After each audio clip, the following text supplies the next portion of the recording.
Lag होता है इसमें, है ना? जी सर। थोड़ा सा लैग होता है क्योंकि अपन नहीं हो किया अभी इधर ये उधर का इधर दिखा था, इधर का इधर।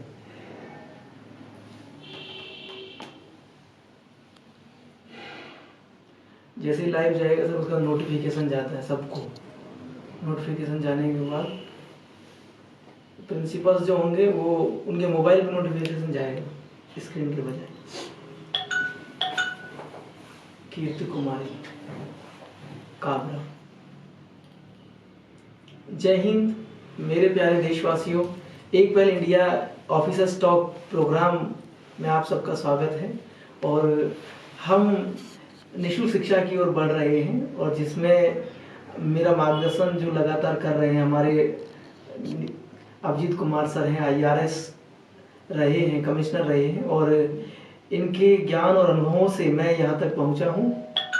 और अगर शायद इस सफ़र में सर ना होते तो हम शायद एक पहल इंडिया जो बना रहे हैं आज वो शायद संभव नहीं था कभी, क्योंकि एक पहल ये शायद ये रहता क्योंकि मैं देवामित शायद वो सारी चीज़ें नहीं जानता था जहाँ तक हर गांव-गांव तक ये शिक्षा पहुँचा पाता। सर ने जैसे जैसे गाइड किया हम आगे बढ़े और आज आप लोगों से सीधे जुड़ पा रहे हैं। इस सब का पूरा श्रेय भी सर को जाता है क्योंकि आप देख रहे हैं सर के पास बहुत ज्ञान के साथ साथ अनुभव भी बहुत है और उन अनुभवों का लाभ मुझे तो मिल ही रहा है लेकिन आज से आप सबको भी मिलेगा। और उस ज़माने में जब शिक्षा होती थी और आज के ज़माने की शिक्षा, जो उन दोनों की पद्धतियों को आप सर से समझेंगे, सीखेंगे और उस परिस्थितियों से सर उस समय UPSC फाइट करके यहाँ तक पहुँचे थे और पहुँचने के बाद उन्होंने सरकार में रह करके इतना सारा काम किया है तो आपको उनका भी लाभ मिलेगा। अभी वर्तमान में जब ऑफलाइन कक्षाएं चल रही थी एक पहल इंडिया की, तब सर इस उम्र अवस्था के बावजूद भी हर शनिवार को कक्षाओं के लिए समय निकालते थे, बच्चों को मार्गदर्शन देते थे और 3 से 4 घंटे तक भी सर कक्षा लेते थे। तो बच्चों का जोश दुगना हो जाता था कि सर हमारे लिए समय निकाल के आते हैं तो हमें भी पढ़ना चाहिए और ईमानदारी से बच्चे पढ़ते भी थे। अभी आप सबका जो प्रश्न है, मुझे पता है कि आप सब यही सोच रहे हैं कि कक्षाएं कब शुरू होंगी, तो अभी थोड़ा सा विराम लगा है। जल्द ही CM साहब, राजस्थान के मुख्यमंत्री हैं अशोक गहलोत जी, वो आपकी कक्षाओं को शुभारंभ करेंगे, उसी का हम सब वेट कर रहे हैं और ये पूरा प्रशासन लगा हुआ है।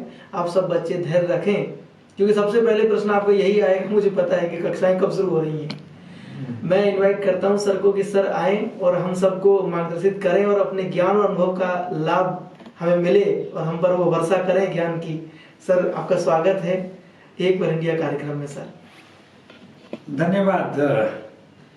मैं ये समझ रहा हूँ कि इस प्रोग्राम को देखने वाले कुछ तो एस्पिरेंट्स होंगे जो RAS और IAS की परीक्षा देना चाहते हैं और भी कोई दूसरी परीक्षा देना चाहते हैं। दूसरे उनके अभिभावक महोदय भी शायद इससे जुड़े हुए होंगे क्योंकि उन्हें भी अपने बच्चों के भविष्य के बारे में चिंता है।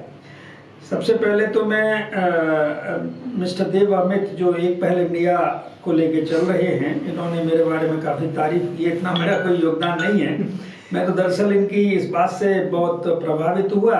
एक प्रोग्राम में इन्होंने इनवाइट किया कि लोग जब अपने जॉब्स के लिए मारामारी कर रहे हैं तो ये भाई एक आता है और दूसरे बच्चों के जॉब्स की चिंता करता है, उनके भविष्य की चिंता करता है, तो वो बहुत ही एक पुण्य का काम कर रहे हैं। ये हर कोई नहीं कर पाता। अपने बारे में चिंता ना करके देश के बच्चों के बारे में चिंता कर रहे हैं, अपने आप में एक बहुत बड़ी बात है।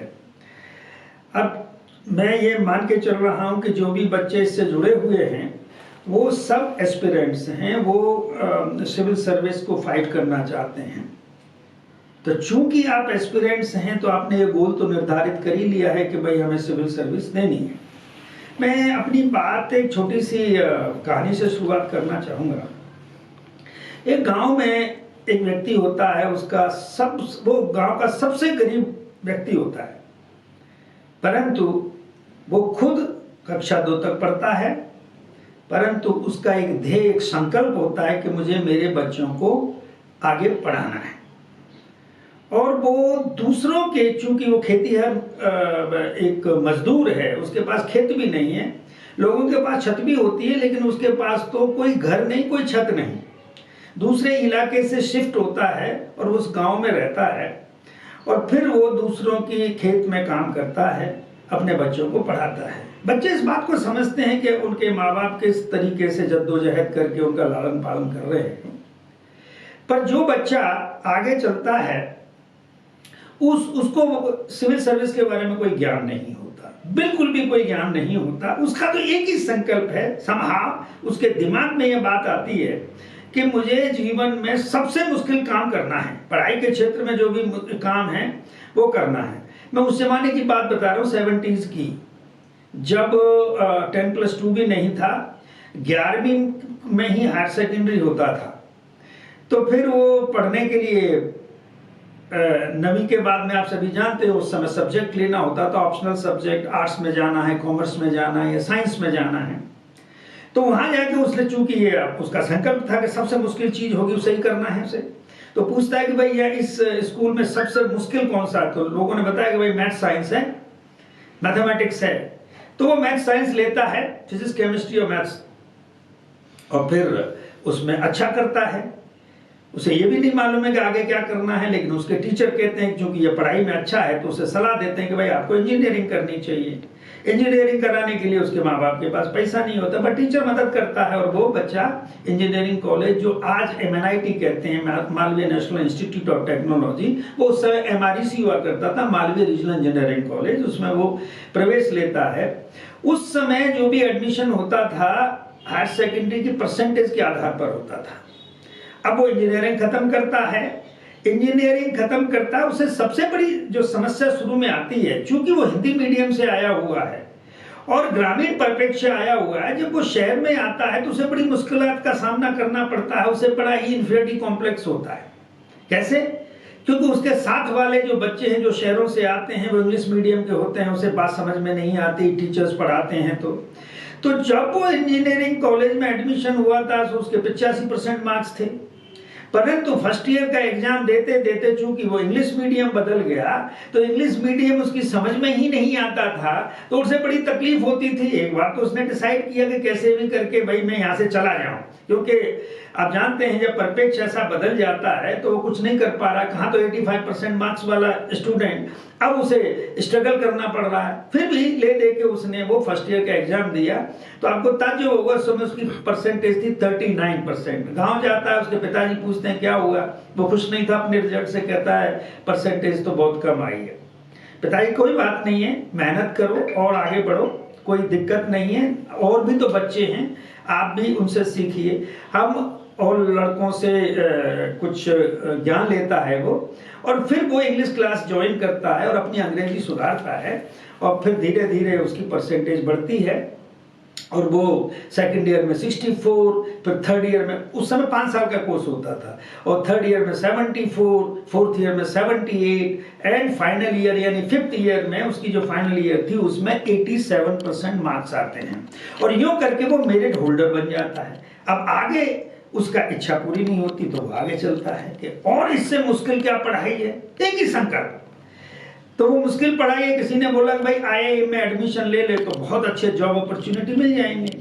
वो IIM का कैट का एग्जाम, जो कॉमन एप्टीट्यूड टेस्ट होता है, उसका एग्जाम देता है, और एग्जाम देने के बाद में उसका सिलेक्शन, जो भारत की सबसे प्रीमियर मैनेजमेंट इंस्टीट्यूट है वो है IIM Ahmedabad, Indian institute of management Ahmedabad, उसका सिलेक्शन उसमें हो जाता है, वो वहां से वो कर लेता है। फिर करने के बाद में IIM से जो बच्चा पास आउट होता है उसे बहुत सारी नौकरियां मिलती हैं, तो वो प्राइवेट सेक्टर में भी काम करता, मल्टीनेशनल में भी करता, PSU में भी करता है। भी मीनवाइल दरमियान में शादी हो जाती है और शादी एक बच्चा भी हो जाता है, तब उसे ये ख्याल आता है कि क्यों ना उसका शायद 2 अटेम्प्ट बचते हैं तो वो सिविल सर्विस क्यों ना दे दे। एक बच्चा होने के बाद में वो सिविल सर्विस देता है और वो फर्स्ट अटेम्प्ट में वो सिविल सर्विस क्रैक कर लेता है। वो बच्चा कौन था? वो मैं था। मैं ये कहना चाहता हूं कि अगर आपका संकल्प है, एक गोल है, और उस गोल को प्राप्त करना है, तो ना तो आपकी गरीबी आड़े आती है, ना आपकी लैंग्वेज आड़े आती है, बस आपको अपने संकल्प के मद्देनजर, गोल रखते हुए मद्देनजर काम करने की आवश्यकता है। देखो, कोई भी काम करते हैं, आप ये मान के चलिए सबसे पहला काम है आपको संकल्प लेना, यानी आपको गोल निर्धारित करना। गोल, हम सभी गोल ओरिएंटेड हैं, हमें इससे क्या फायदा होने वाला है वही काम करते हैं। हमारा गोल ही नहीं होगा तो ठीक वैसा ही है जैसे आप किसी चौराहे पे खड़े हुए हो और उस चौराहे के बाद में ये नहीं समझ में आ रहा है कि हमें किस रास्ते पे जाना है, क्योंकि आपका कोई गोल ही नहीं है। किस रास्ते पे जाएंगे यही नहीं मालूम है, तो आप रास्ता कौन सा चूज करेंगे। इसीलिए पहली चीज जो है ना, वो आपको एक उद्देश्य कायम करने की आवश्यकता है। और जब आप उद्देश्य कायम कर लेते हैं, तो मैं आपको एक बात बताता हूं।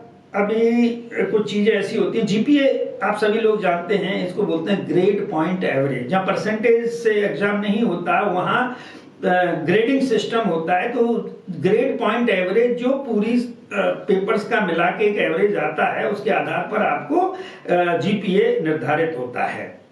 तो GPA grade point average, but GPA आपको इसमें भी है कि गोल, प्लान और एक्शन। आपका गोल आपको निर्धारित करना होगा।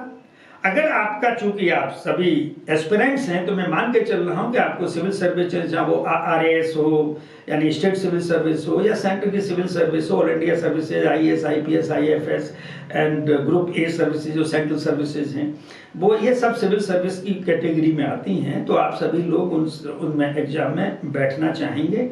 तो आपको पहले, सबसे पहले ये अपने मन में ठान के रखनी है कि मुझे सिविल सर्विस करनी है। दूसरा, उसके लिए आपको प्लान बनाने की आवश्यकता है। देखो, हमारे पास, सबके पास में 24 आवर होते हैं, और उस 24 आवर का किस तरीके से हम शेड्यूल तैयार करें, वो टाइम मैनेजमेंट कैसे करें, वो बहुत महत्वपूर्ण चीज है। आपको सिलेक्शन करना है सब्जेक्ट्स का, कौन सा आपको ऑप्शनल लेना है, ये टेक्निकल चीजें हैं, वो बाद के सेशनों में आपके सामने आते जाएंगे। परंतु ये जब आपको सिविल सर्विस देनी है तो आप एक जर्नी के लिए तैयार होना है, आपको परिपक्वता के साथ में आपको तैयार होना है। मुझे दिल्ली जाना है तो उसके लिए तैयारी करते हैं हम अपना सूटकेस लगाते हैं, हमें कौन सी ट्रेन पकड़नी है, ये सारा का सारा एक प्लान होता है। उस प्लान पे काम करेंगे, फिर आपको एक्शन लेना। प्लान बना लिया, फिर उस पर एक्शन लेना है। तो जीपीए, गोल, प्लान और एक्शन। अब सवाल ये पैदा होता है कि देखो, एक रास्ता तो ये था, उस लड़के ने यानी मैंने एग्जाम दिया क्योंकि मैं कॉन्फिडेंट था कि मैं किसी भी चीज पे ऑप्ट आउट नहीं करूंगा सिवाय सिविल सर्विस को छोड़ के, क्योंकि मेरे पास में बेहतर नौकरियां थी। पर मैंने सिविल सर्विस के लिए ऑप्ट आउट किया। बहुत सारे बच्चे होते हैं वो कॉन्फिडेंट नहीं होते, वो बड़ी समस्या होती है। वो भरेंगे, एक तरफ तो फॉर्म भरेंगे वो सिविल सर्विस का, इंडियन सिविल सर्विस का, आईएएस का, और दूसरी तरफ फॉर्म भरेंगे वो पटवारी का भी। तो उन्हें खुद को ये मालूम नहीं है कि उन्हें करना क्या है। इसका मतलब आप अभी भी ढुलमुल हैं, आपका उद्देश्य फिक्स नहीं है। ये होता भी है, क्योंकि जब हमारी माली हालत होती है, गरीबी होती है, तो हमारे पास में समस्या ये आती है कि हम कैसे अपना पहले सिक्योरिटी करें। तो मैं आपके दो लाइन की बात करना, दो पहलू पे बात करना चाहता हूं। एक तो ये है, जब आप कॉन्फिडेंट है, जैसा कि मैंने बोला, मेरा इंजीनियरिंग में मैं एक मेरिट होल्डर बना, फिर मैं देश की प्रीमियर जो इंस्टीट्यूट है उसमें एडमिशन हुआ, तो मैं कॉन्फिडेंट था अपने ऊपर कि मैं सिविल सर्विस से नीचे कोई दूसरा एग्जाम सरकारी नौकरी का दूंगा नहीं, क्योंकि उनसे बेहतर तो मैं इस समय पोजीशन में हूं। सिविल सर्विस ही एक ऐसी चीज है जो मुझे करना चाहिए। एक दूसरी चीज है, मैं एक दूसरा एग्जाम्पल देता हूं। बच्चे को नहीं मालूम कि मुझे क्या करना है, तो इसको कॉन्फिडेंस बिल्डिंग मेजर आपको अपनाने की आवश्यकता है। वो कॉन्फिडेंस बिल्डर कैसे, धीरे धीरे आपको अपने आप में कॉन्फिडेंस कैसे आएगा। आज एक छोटा सा एग्जाम दीजिए, छोटा सा एग्जाम देंगे, आपने क्लर्क का एग्जाम हासिल कर लिया। अब आपके पास में ये सिक्योरिटी तो हो गई कि भाई मेरे पास में क्लर्क है, और वो उसको ज्वाइन करने के बाद में आप लीव विदाउट पे पे चले जाइए, फिर तैयारी करिए। फिर तैयारी करिए, आपने माना शुरू में आपने आरएस का भी दे दिया, आरएस में आपका सिलेक्शन हो गया। अब आप और भी कॉन्फिडेंट हो गए कि अब मैं सिविल सर्विस में जा सकता हूं। तो आपने आईएएस के एग्जाम के लिए, अब आरएएस में सिलेक्शन तो हो ही गया, अब आप आईएएस के लिए भी ट्राई कर सकते हैं, क्योंकि अब आपको इक्विवेलेंट ही है, बहुत थोड़ा अंतर है, कोई ज्यादा अंतर नहीं है आरएएस में और आईएएस में। तो वो आरएएस से ऊपर आप आईएएस का जब एग्जाम देने जाएंगे तो आप में कॉन्फिडेंस अपने आप ही आ जाएगा। ये जो रास्ता था, ये मेरे छोटे भाई ने अख्तियार किया था। क्योंकि मैं आपको उस व्यक्ति के बारे में आपको ये बताना चाहता हूं कि 11वीं के अलावा उसने सेकंड डिवीजन भी कभी नहीं देखी। बीए हो या एमए हो, सब में थर्ड डिवीजन था। वो जयपुर आया, मेरे पास रहता था, तो हमें ये दरअसल में उस पर कॉन्फिडेंस नहीं था कि वो आगे क्या कर पाएगा, लेकिन वो मोटिवेट हुआ। कुछ तो मुझसे मोटिवेट हुआ, कुछ इस शहर का वातावरण देख के मोटिवेट हुआ। तो उसने सबसे पहले जो लिया ना, वो LIC में डेवलपमेंट ऑफिसर का वो होता है, वो एग्जाम दिया। पहले एग्जाम में, बैंक क्लर्क के एग्जाम में फ्लॉप हुआ, लेकिन डेवलपमेंट ऑफिसर का उसे एग्जाम मिला तो हम लोग कॉन्फिडेंट हुए कि भाई ठीक है, एक नौकरी तो मिल गई। फिर उसके बाद में SSB का एग्जाम दिया, तो वो आज की तारीख में तो GST है, परंतु उस समय ये कस्टम एंड सेंट्रल एक्साइज हुआ करता था, उसका कस्टम इंस्पेक्टर में हो गया। उसने वो कस्टम इंस्पेक्टर की नौकरी ज्वाइन की और लीव विदाउट पे पे गया, और फिर उसने RAS की तैयारी की। अब आप बताइए, RAS उसने टॉप किया था। तो आपके पास में दो चीजें, एक या तो आप खुद कॉन्फिडेंट हैं, तो फिर उसके लिए आपको कोई ढुलमुल नीति अपनाने की जरूरत नहीं है। आप तो सिर्फ उसी मकसद पर डे 1 से कायम रहिए और अपना उस पर लग जाइएगा, प्लान बना के और काम करने लग जाइए। या फिर आप अभी भी ये लगता है कि यार पता नहीं होगा या नहीं होगा, तो मैं आपसे ये करूंगा कि आप ये कॉन्फिडेंस बिल्डिंग मेजर अपना के एक छोटा सा जॉब आपने ले लिया, एक सिक्योरिटी हो जाती है। आदमी के पास में जब सिक्योरिटी होती है तो फ्री दिमाग से काम करता है, फ्री दिमाग से पढ़ाई करता है। सिक्योरिटी नहीं होती है, घर की माली हालत है, गरीबी है, तो फिर वो बेचारा ये परेशान हुआ पो में रहता है, यार नहीं हुआ तो ये बहुत ही अनप्रिडिक्टेबल है। देखो यूपीएससी तो जो यूपीएससी का नहीं, यूनियन पब्लिक सर्विस कमीशन, उसका यू अनप्रिडिक्टेबल है, कुछ भी आप इसके बारे में नहीं कर सकते हैं, बहुत ही अनप्रेडिक्टेबल है। आप ये नहीं कह सकते, बहुत सारे उदाहरण मैं आपको बताऊं सिविल सर्विसेज के, कि एक अटेम्प्ट में बंदा पहले वो IPS बना था या IRS में सिलेक्शन हुआ, फिर उसने देखा यार मैं दोबारा से देता हूं तो शायद मेरा IAS में हो जाएगा, प्रॉपर IAS में, फिर वो एग्जाम देता है, मालूम चलता है उसकी मेरिट दूसरी साल में डाउन हो गई। तो ये कुछ भी आप नहीं कह सकते कि जरूरी नहीं है कि आपको इस बार ये मिला है, बहुत ही अनप्रेडिक्टेबल नेचर है।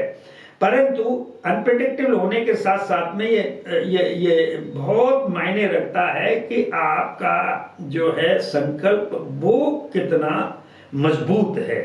बगैर संकल्प मजबूती के आप काम नहीं कर पाएंगे।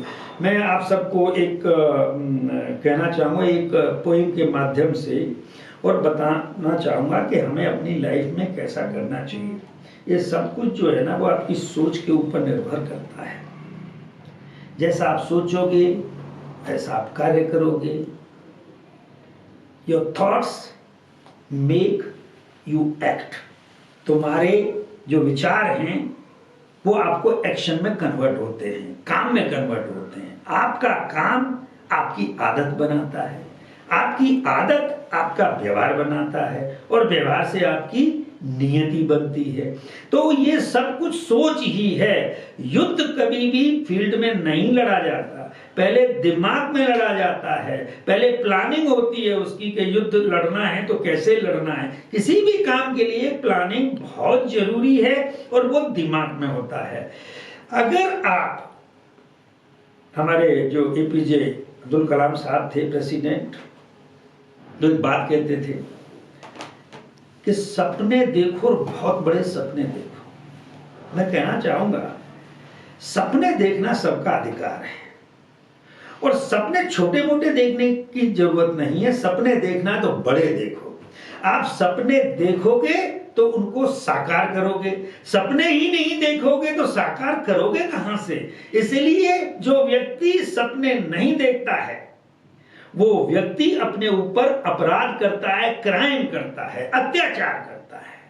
तो सपने देखना बहुत जरूरी है। तो मैं इतनी बात कहूंगा कि गरीब पैदा हुए, कमजोर पैदा हुए, ये तो आपके हाथ में नहीं था, बच्चों से कहना चाहूंगा। परंतु गरीब मरना, कमजोर मरना, ये अपने ऊपर अत्याचार है, अपराध है। हमको अपने आप को इतना सशक्त बनाना है, पर उसके लिए हमें संकल्प संकल्पित होके फर्म डिटर्मिनेशन के साथ में आगे काम करना होगा। मैं इस कविता के माध्यम से आपको ये समझाना चाहूंगा कि जीवन में क्या है और सफलता किसको मिलती है। इस कविता का शीर्षक है, ये कविता मैंने अपने बेटे को लिखी थी। मेरा बेटा जब यूएस में पढ़ता था तो वो डिप्रेशन का शिकार हुआ था, और डिप्रेशन के शिकार में वो मेडिकल में उसका इलाज विलाज चला वहाँ, तो वहाँ के प्रोफेसर्स ने भी हमको इतला की थी। तो मैंने उसे एक चिट्ठी लिखी। ये वही कविता है जिसे मैं आपको सुनाना चाहूँगा। मेरा बेटा उस डिप्रेशन से बाहर आया और फिर आगे अभी वो वहीं पर सेटल है, वहीं नौकरी किया, वहीं पढ़ाई किया, अभी वो अमेरिका में ही सेटल है, ग्रीन कार्ड होल्डर है। The man who wins is the man who thinks he can. मैं आपको इससे कोई परेशानी होने की आवश्यकता नहीं है। मैं जानता हूं, मैं भी गांव से हूं और मेरे सामने बहुत सारे बच्चे बैठे होंगे, वो भी गांव से होंगे। तो बोला अंग्रेजी उस समय नहीं आती है, मेरे को भी नहीं आती थी, इसलिए चिंता करने